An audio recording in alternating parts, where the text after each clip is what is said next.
In the early 19th century, one man walked 1,000 miles in 1,000 hours, while half of Britain bet on his survival. It's the Regency era in England, and in this golden age of gambling, rich people like to make ridiculous wagers. But with no DraftKings, how did they scratch that itch? Well, with outlandish challenges, that's how.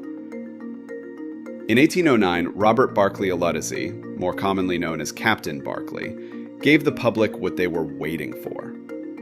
He bet that he could walk 1 mile every hour for 1,000 hours straight. That's over 41 days. No skipping a mile or hour. Captain Barclay was a Scottish aristocrat with an obsession for walking. By 1809, Barclay already accomplished many a feat in the sport of pedestrianism. He had twice previously walked 100 miles in 19 hours, and in 1805 he did 72 miles between meals. So, to him, this is easy money, and he takes the bet. England goes crazy. Barclay's original wager against James Wedderburn Webster was for 1,000 guineas, or roughly 20 times the average annual salary of a farm laborer. Some rumors suggest that side bets gave him the potential of winning between 16,000 and 30,000 guineas, and that's just for Barclay. Estimates for the total amount wagered for all onlookers range between $8 to $12 million in modern terms. Newspapers are like, will this guy survive? Rules were simple. Walk 1 mile per hour every hour. No missing a mile. Miss one, you lose. Do this for 1,000 hours. And here's the kicker. He couldn't just sleep through it. Nighttime didn't exist in Barclay land. Only miles, miles, and, oh yeah, more miles.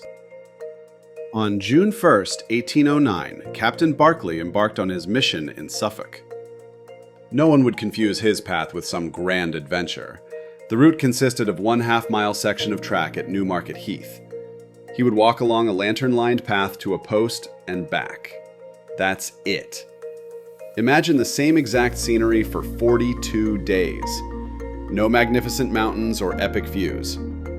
At least Forrest Gump had the beautiful American Southwest to run through. His only reprieve would be the breaks he got after each mile. But in these breaks, he would have to scarf down a meal, take care of nature's business, and catch some shut-eye. How do you fit all that in 40 minutes? Answer is, you don't. Barclay used a clever strategy to walk 2 consecutive miles at the end of 1 hour and the start of a second one. This would leave him with about 90 walk-free minutes. What a monotonous existence. Just walking, eating, and napping. Your life is a perpetual footstep. No headphones, no music, no David Goggins in your ear. Now, training for endurance in the early 1800s wasn't exactly scientific.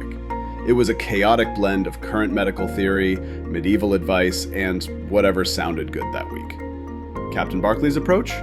To start, he would cleanse himself with phosphate of soda, followed by a daily routine of 20 to 24 miles broken into various sprints and walks. Perhaps his most modern practice he referred to as sweating. Every week he would bundle himself up in heavy clothing and run for miles at top speed like a modern-day boxer. Then he would down a special tonic of caraway seed, coriander, licorice root, sugar candy, and boiled down cider. Finally, he would spend 30 minutes in a feather bed being weighed down by 8 blankets. His own makeshift sauna.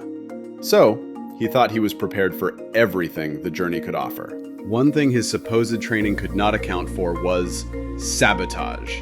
There was a mountain of money riding on this, and when that much cash is at stake, people get desperate. Rumors started flying that gamblers were trying to interfere with him. Some supposedly tried to mess with his food. Others offered him bribes to accidentally miss a mile. And there were even whispers of people trying to block his path on the track. Luckily, Barclay wasn't alone. His right-hand man, William Cross, basically became his bodyguard/alarm clock. Cross and his team kept watch every single hour, making sure nobody slipped Barclay moldy bread or a mug of funny-tasting ale. Imagine having to brave the elements while dodging what we can only describe as Regency-era match-fixing shenanigans. And you gotta do this day and night. No mercy from the sun, no mercy from the rain. Hour 1, fine. Hour 48, maybe a little tired. Hour 100, oh no, your legs hate you. Hour 500, congrats. Your soul has left your body. The mental fortitude is off the charts. Every mile is a mini crisis. Do I sprint? Do I shuffle? Will my foot fall off? And to top it off, Barclay usually sported a top hat, cravat, and a wool suit. You know, because of its renowned breathability. Although the Times did report that at one point he ditched the coat and went with a blue flannel jacket. So at least there is that. As the challenge neared its conclusion, crowds began to descend to the track.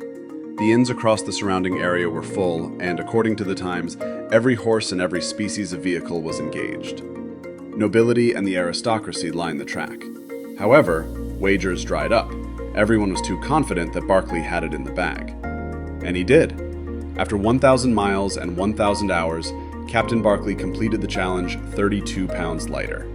Incredibly, his slowest mile was still only 21 minutes and 4 seconds. As he finished, Cross took Barclay off for a well-deserved bath and nap. His success made Barclay a national sensation and bestowed upon him the ever-so-creative nickname, the Celebrated Pedestrian. Less than 2 weeks later, Barclay would be off to fight in the Napoleonic Wars. After his service, he went on to be a successful bare-knuckle boxing trainer. What a guy. Captain Barclay ultimately died in 1854, at the age of 74, after being kicked by a horse. Presumably because the horse wanted to take out the competition. In the end, Barclay's legacy proves that sometimes mankind's greatest victories aren't won in battle. They're walked, one muddy mile at a time. Thanks for watching. Please like and subscribe.